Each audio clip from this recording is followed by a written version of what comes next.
there's a place for personality in learning and development. There's particularly a place for personality in e-learning, and if you do it in the right way, you can create warm, engaging experiences which stand in contrast to this very regular diet of boilerplate, compliancy, click nexty content. And I think if you can find that space and find that voice, there's very powerful results to be had. Hey everybody, this episode was originally recorded a few years ago, but listening back, I was struck by how relevant Jonathan's ideas still are. In fact, many of the trends we discuss, microlearning, learning in the flow of work, empowering subject matter experts, and bringing more personality into workplace learning, have only accelerated with AI. As you listen, pay particular attention to Jonathan's thoughts on finding the right format for the job, focusing on business outcomes instead of course completions, and making learning feel more human. With that said, let's jump into this episode. Jonathan Hill is an award-winning learning manager and e-learning developer based in the UK, currently working in the gaming and gambling industry. He is an articulate superhero and also a big fan of Camtasia. Woohoo! Thank you, Jonathan. And likes to experiment with training formats to challenge traditional ideas of workplace learning, which is why I want to welcome Jonathan Hill to the Visual Lounge. Jonathan, welcome. Hi, Matt. Good to see you again. Thank you for having me. Yo, it is so great to have you here. We have, I think we've crossed paths in like on LinkedIn, on Twitter, and all across the social media stuff. But it's just brilliant to be able to have you here and be able to chat with you. So real quick, anything I didn't say in the introduction that people should know about you before we dive into our questions? No, that was very fair. After being arrested, that was a very fair summary. That was. Our first question is, you mentioned you're a fan of Camtasia, so I feel like this is fair game. How did you get involved with starting to use video? Yeah, so as an e-learning designer, I moved into Articulate in particular from PowerPoint. So I had a kind of slide mentality, and I think a lot of people who perhaps start as SMEs and then move into authoring tools in that way tend to take that slide mentality with them. And slides tend to be snapshots. They tend to be frozen moments in time, don't they, of data, headlines, often too much information. We've all sat through those presentations. That's why my Twitter handle is dev by PowerPoint, because it's a bit of a pun, because so often actually now I still go back to PowerPoint when I'm specking things out. But obviously one of the limitations is it tends to be quite a static format. And if you take that mindset into e-learning design, your e-learning designs can feel a bit slidey, a bit kind of static and slidey. So there were occasions when I first started getting into e-learning where the obvious low-hanging fruit for video was screen grabs, screen captures, showing systems and processes in what was a financial services industry, in the insurance industry, and how to navigate claims systems and the like, and screen capture. So I first started to get involved in video via that, because what would often happen is my subject matter experts would do a screen capture of a process, and the mouse would be all over the screen. There'd be lots of like heavy pauses, and then lots of really fast activity. And I got into editing those videos to kind of take those errors out, but also work with the screen geography, as I like to call it, the system geography. There's areas of a screen, particularly in financial products, which you don't need to focus on for the bit that you're training on. So I was getting into pans and zooms and cropping, and that's what got me into it. I wanted to just focus on what was move away from a slide mentality, but also then use editing tools to focus in on what was important on that shot. And I also got to do a few little promotional videos for the company I was working at the time. We were given a budget to go and buy a camera, and went out and filmed some interviews with key members of staff. So I also started to get involved in video that way as well. And I think without having done that, and without having cut my teeth in that way, I perhaps still would have had that. Here's a slide of information. Here's a slide of information, and it just kind of breaks you out of that a bit. And the way that video can kind of, particularly if you use it at the start of a course, can really kind of set the tone, set the scene, and really grab attention. That's what I've developed into recently, using it as lots of cold opens. Look at this terrible situation and how can we fix it, and kind of set the challenge for the learner. I love that, and I love that you made that transition, because I think I do see a lot of people going from that slide mentality to, I need something more robust. I need something that's going to be not so just static, and video is a great way. And I love that you're, even today I saw some examples of video that on LinkedIn. Someone posted this example of all these kind of short snippets, kind of like TikTok style videos that were put together for Excel. It was awesome. But the thing is, I couldn't read the formulas. Like on my screen, I'm like, it's a great example of video, but I can't see that little formula that you're typing out. And so, there's lots of ways that you can enhance with those pans and zooms and focus that attention. So that's great. Okay, next question. And we're going to talk more about workplace learning here in later on, but I want to ask you this question. What does success for workplace learning look like for you? That is the $64,000 question, isn't it? If you ask, That's why we get paid the big bucks here. if you ask the accountants, it's return on investment, and if you ask L&D, it's often still focused on reaction to learning. I don't think as an industry we go far enough into Kirkpatrick as we need to, and we're somewhat happy, somewhat content with with happy sheets that come out of a course, at the end of a course, at the end of the training session. If everyone was happy with the training, then that's the result. So I think there's a real need to demonstrate that what you've produced, the intervention you put in place, has had the outcome that was desired. So if somewhere in the business a dashboard is flashing, a warning light on a dashboard is flashing that something is going wrong, there needs to be a really good root cause analysis as to what's going wrong before you even chuck training at it. And then if the solution is training, either in full or in part, having implemented that, has that light stopped flashing on the dashboard, and that to me really is the kind of very kind of Fisher Price summary of where we need to be. Someone comes to you with a problem, establish it's a problem that can be solved by L&D, and then once you've deployed your solution, has that warning light stop flashing? And those are the metrics that the business are going to look at, and in particular, those are the metrics that any senior leadership team are going to look at. And if that dashboard light's still flashing at the next senior leadership team meeting, they're going to be looking at L&D and asking why. So I've become much more mindful of that as I've advanced in my career and become a learning manager. I still like to get into the nuts and bolts of design and all that good stuff that creates the really inclusive, warm, detailed experience for users, and they come away from that experience feeling like they've gained something and had a good experience. But I also need to talk hard numbers sometimes, and that's where we get into the impact of that.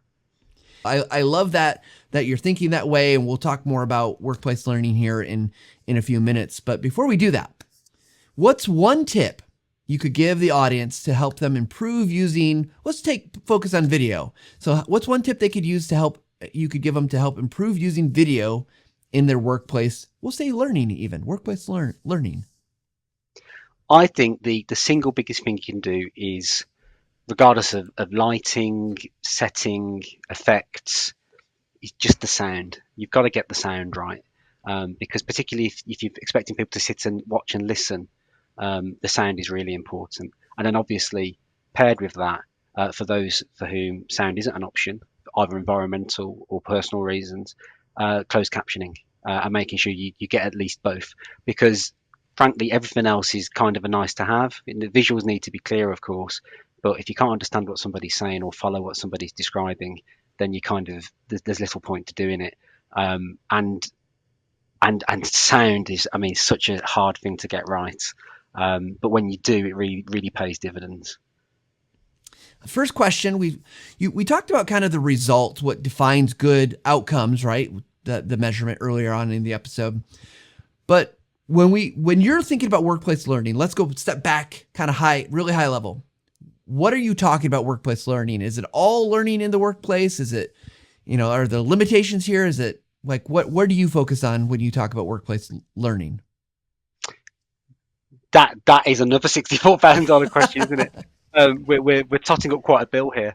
I think it depends on the culture of the business, versus the resources that they have and the constraints that the users, the learners operate in.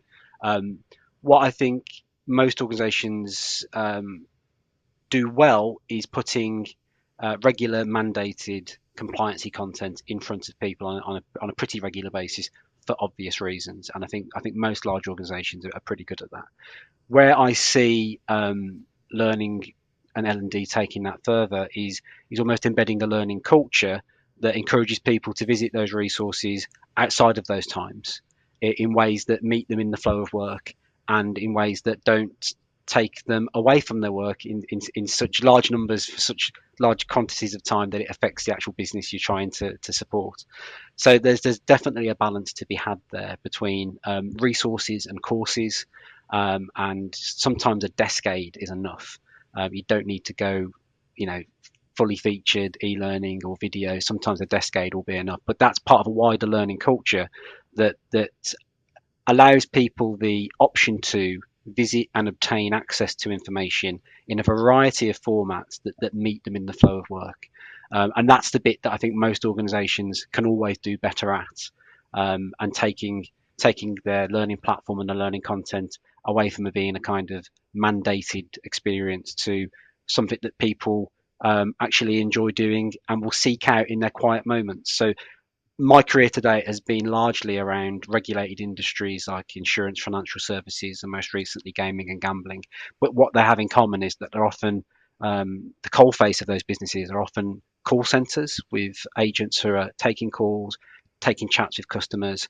They've got wrap times, they've got targets to meet, and slotting in learning into that routine.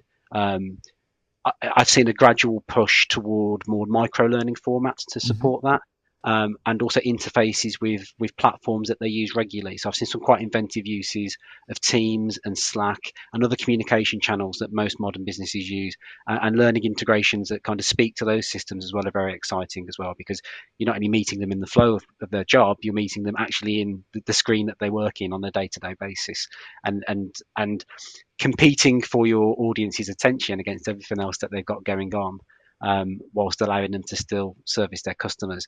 That's the golden formula for me, and just pushing beyond. You must sit down and do your work, as they say on South Park. It's that's not a culture I like to impose or follow. How do you infuse kind of a workplace learning culture? Because culture is a big thing. It's hard to move, I think, oftentimes. I think this goes beyond sort of asynchronous and e-learning as well. I think there needs to be a very clear journey for anyone entering that business as to what support they will receive in terms of learning and training and resources throughout their career, and that's got to be aligned to the trajectory of their career. So you come in as an entry level employee, and as you become more highly qualified, highly skilled, more highly tenured, what support do you get? And in turn, what support do you offer others who are not quite as far along that journey as you? Because what I see as a big part of this is being you'll have formal trainers and formal e-learning designers, but also creating almost an ecosystem in which you recognize you have mentors, team leaders, SMEs in the business. I'm a big fan of putting people in those positions through a kind of basic training without making it sound like Full Metal Jacket. Like a basic training in um, mentoring skills and being able to have learning conversations with their staff. And that's a combination of being able to coach and mentor their colleagues, but also being up to date as to what resources are available and almost act as an ambassador for and promoter of the system, and have a kind of try and produce a virtuous circle. In fact, so people go through this process, they become advocates for the process and help others through the same process. And then with that, you need some policies that support that. So where you do have busy workplaces where time is precious, I think you need to ring fence some people's time for those learning events that can't be in the flow of work. You do need a bit of dedicated time, sometimes even a dedicated area. So you think of a call center floor, there might even be a side room where you just set up a slightly different environment for learning to occur, be it e-learning or in-person training. It's surprising how many organisations try and carry out formal training on the floor or in huddles while everything else is going on, and that has its place and it does work and it's part of the bigger learning culture. But I think having dedicated time and space as well for focused learning activity, as well as that peer-to-peer mentor support, is really, really crucial as well. And a lot of LMS providers have latched onto this as well. And many of the main LMS providers now provide space in the system to do that, and also allow appointed people in the business to capture their own screens, make their own videos, pop it onto the system, and share their knowledge and expertise, and have it kind of being a kind of self-sustaining system as well. And personally, I'd like to reach that point with my own organisation. Hand on heart, we're not at that point at the moment, but that's where I see it becoming not just a question of return on investment, because it becomes just part of the machinery of the business, and where problems do emerge, they almost self-correct, and that would be the ultimate L&D environment and culture for me. So, from a media perspective, what's the role of multimedia, whether that's images, video? Shoot, we'll throw in interactive kind of e-learning stuff. What role does that play in this content? It sounds like it's got a role. There's lots probably things you can do with it, but how would you help an organization to maybe narrow down on what to use when?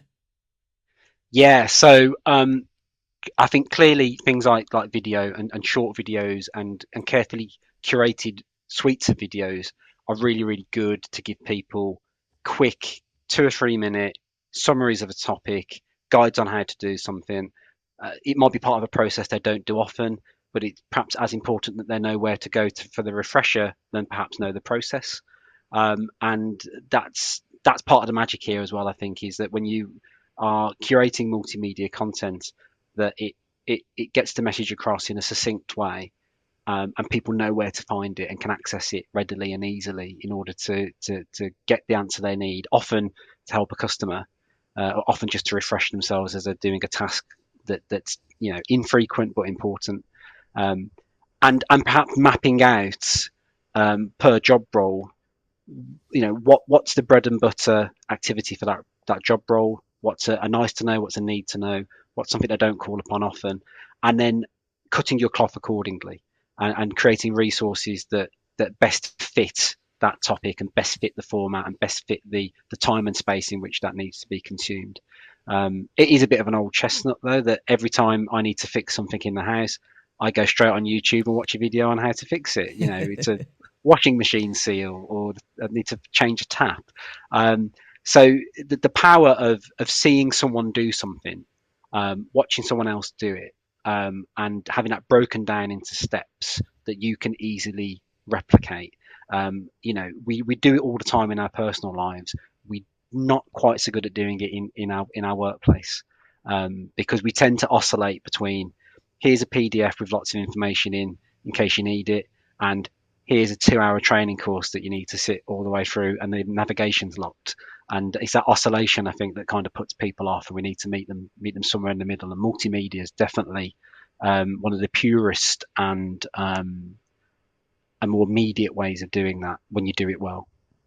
So one of the things I wonder about, I think a lot of people in the L&D industry who've worked in there a long time, or even generally, I think if you've ever worked with a subject matter expert, or SME is however you like to call them, often and I'm guilty of this, right? Even in the show, I'm an expert. I know a lot. I have a tendency to say like too much.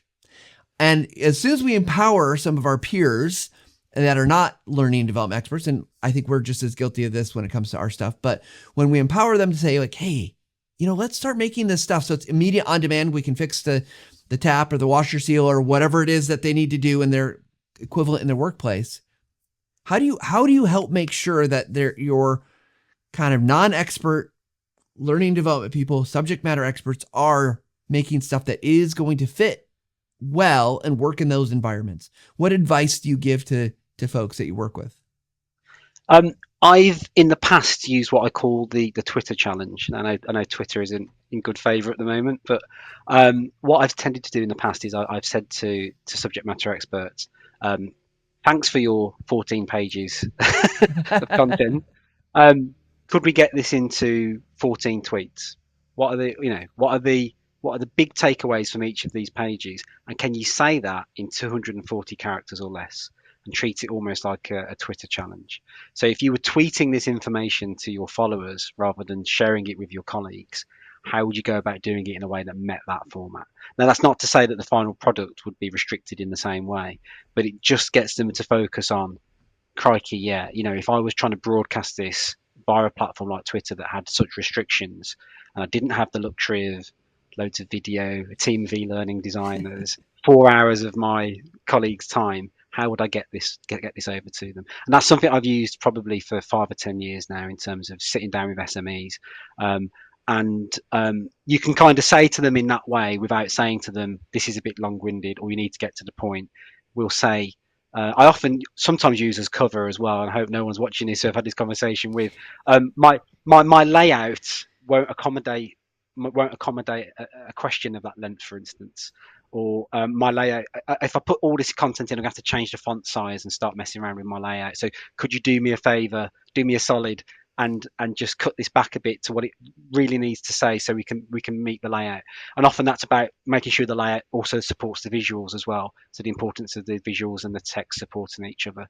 Um, and you can also then go into some of the psychology of question design as well.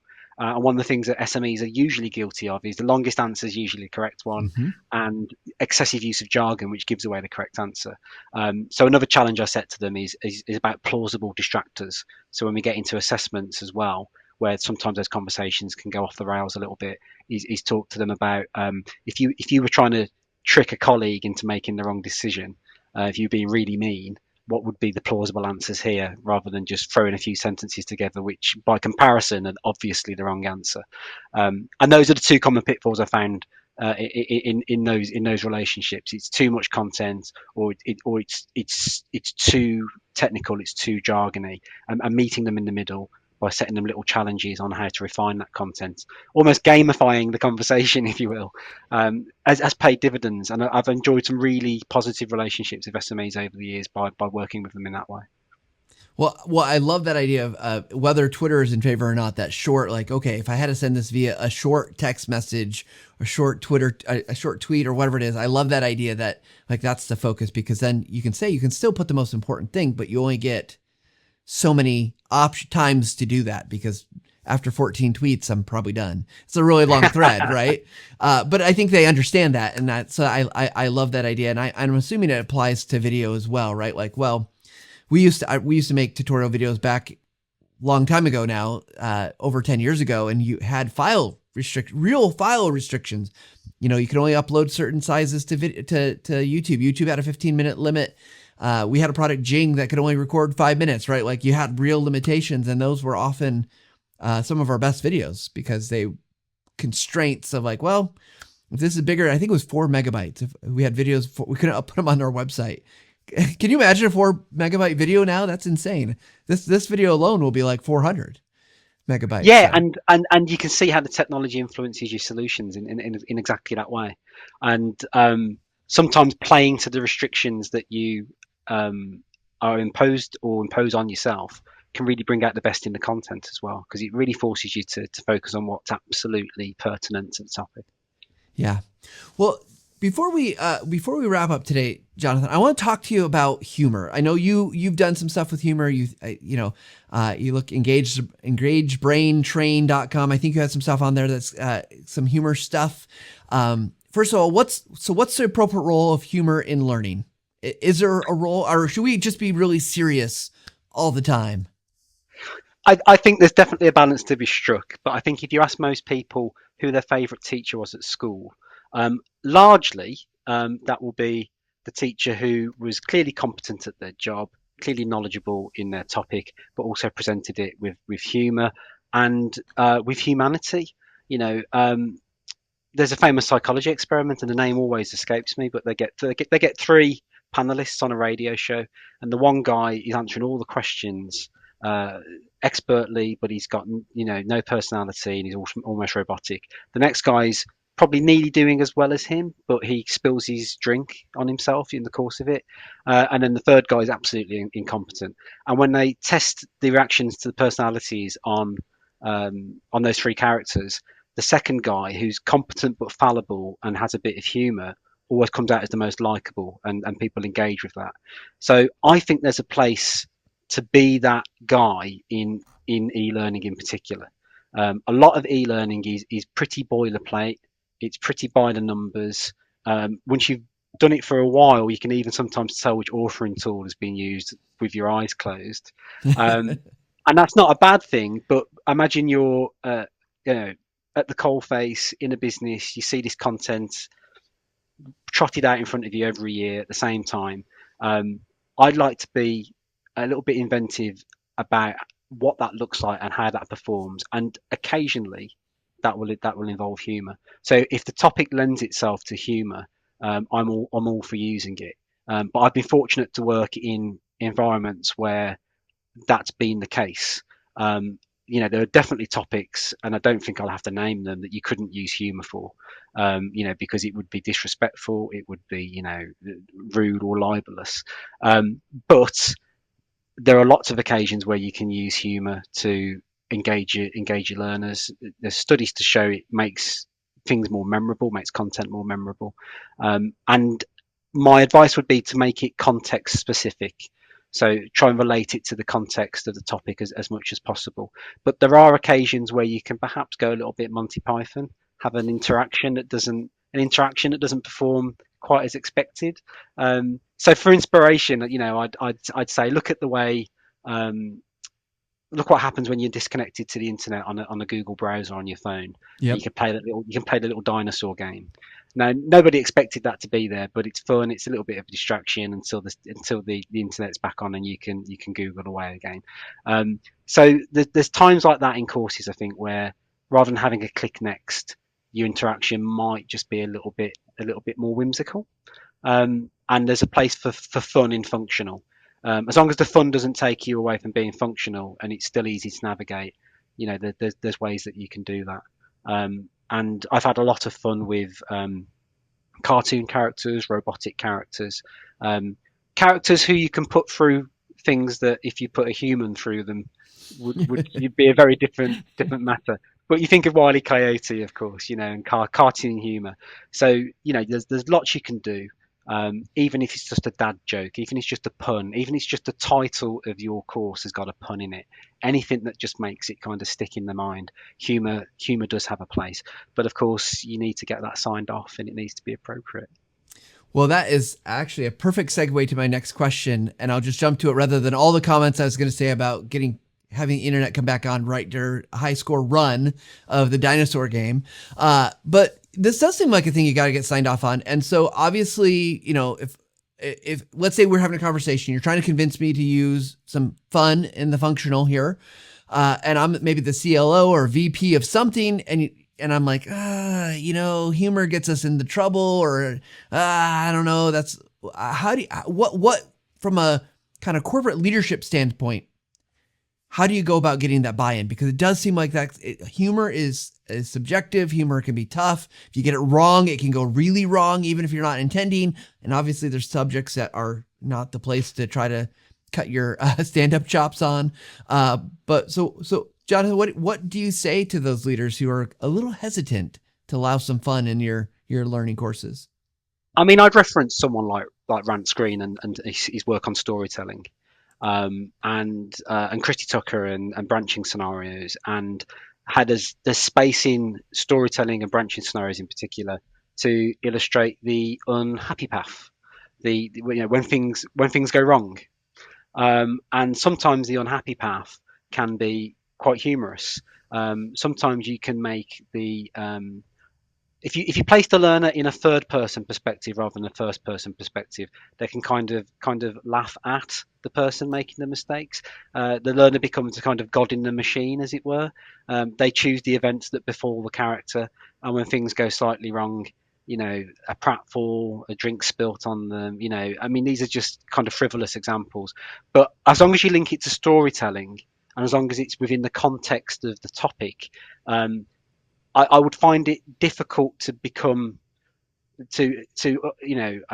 accidentally offend or invoke a kind of legal proceedings if you stay in your lane, stay related to the topic. So as long as you link it to the storytelling, and you can sort of convey to your senior leadership team that the power of storytelling in terms of learning. Some stories have funny endings. The unhappy path in a branching scenario could have a funny ending, and that repetition and reward. Perhaps you get to the funny ending oh, you failed, something funny's happened. It kind of just leaves you. You've got feedback to say that you failed, but it's come in a kind of almost like a compliment sandwich. You've had a bit of it's wrapped in a joke, so you're more predisposed perhaps to kind of repeat it and have a kind of warmer experience as a result. So that would be my pitch. But you're right, it's not entirely appropriate, and it's always going to be subject to sign off. Yeah. Well, I love that, right? That it's going to bring, you're going to bring in these stories. Life is not always serious. Funny things happen to us. We have funny stories. So I also say though, here's, cause you are the little bit I've gotten to know you, you are funny. You have great timing and, you've got some comedy skills, I suppose. Humor's hard though. It's hard to be funny. If you've ever been around like a 6-year-old telling a joke and you're just like, that's not funny at all, right? Like, so I wonder for those of us who maybe feel humor challenged, it doesn't, I mean, we're saying humor broadly, right? Humor, it doesn't have to be funny necessarily. It could be fun, but what would you say to those people who are like, gosh, I'm just not good at that. I'm not good at the fun part of it. Play inspiration. You mentioned storytelling. Any place else I could go or anything else I could look at to help me to do that better and maybe make a more convincing case. Yeah. So I think that the way I start off a lot, and you'll see this with my e-learning heroes challenges, is what's great about the e-learning heroes challenges is you're completely unburdened by a senior leadership team, a brief, a client. It's a complete blank canvas. But sometimes my way into those challenges is a pun, a play on words from either the title of the challenge, the topic of the challenge, and that gives you a kind of often unboxes, reveals a story. And word association exercises, I think, are really easy way to get into that kind of dad joke punnery, which can then kind of unlock a theme, a story, characters, and don't be afraid to play around with that. You can be quite on the nose sometimes when it comes to using puns, and the worst reaction you're going to get is a groan. Other people are going to get a chuckle out of it. But again, you're kind of the play on words often works because double meanings then kind of become sticky, as Julie Dirksen would say. In Yep. learning terms, it's sticky. You're being asked to integrate two meanings at the same time, which is ultimately what we're doing with a lot of training content. We're asking people to integrate new information with what they already know, particularly as adult learners. So punnery and wordplay is a really great place to start. Um, so there are lots of this is very UK specific, but I think you can probably find it outside of the UK. There are lots of great Radio 4 comedy programs in the UK, and often they are panel game shows. One is called "I'm Sorry I Haven't a Clue," which is heavily around wordplay, and because it's a podcast, it's a radio show. There's no visual. The pictures that people paint with words. Listening to comics do that on a regular basis, and being prepared to get a few groans from the audience. There's always going to be a couple of groans here and there, but when they strike gold, it's really, really good. And there's a round in that show in particular called the Uxbridge English Dictionary, where they give alternative meanings for existing words, which is really, really funny. And there may be a US equivalent. I'm not aware of this, but that kind of comedy, where you're perhaps listening to the way people use words, has been for me the way into it. And then, of course, visual comedy is really big as well. I mean, I grew up on a staple diet of Monty Python, and one of the things I really loved in that was the animations that Terry Gilliam used to put in between the Mm-hmm. sketches as well. So sometimes, silly imagery can work as well, and silly things happening to silly people ultimately. So you've got a character in an e-learning course who's made a series of really poor decisions. He's not going to be compliant. What's the most comical outcome that can happen to him or her to illustrate that this person should have behaved better? And like I said, that journey for me often begins with a little bit of wordplay. So as we like to wrap up our shows, we always give our guests a chance to give their final take, a short, quick answer to kind of summarize everything we've talked about. So Jonathan Hill, what is your final take? my final take is that there's a place for personality in learning and development. There's particularly a place for personality in e-learning, and if you do it in the right way, you can create warm, engaging experiences which stand in contrast to this very regular diet of boilerplate, compliancy, click nexty content. And I think if you can find that space and find that voice, there's very powerful results to be had. Perfect. Thank you, Jonathan Hill. It's been a pleasure to talk with you. And go out and connect with him. Go Thank find you. him. Send him some Legos, maybe. I don't know. He can't afford them anymore, but he could use them. So I want to thank you again, Jonathan Hill, for joining me. And we want to thank everybody for joining us, as always, for every week. If you made it this far, thank you so much for listening. We always like it if you like and subscribe or leave comments so we know what you're finding helpful and useful. And of course, we'd like to wrap up the show the way we always do. Wherever you are and whatever you're doing, we hope you find a little time to level up. Thanks, everybody.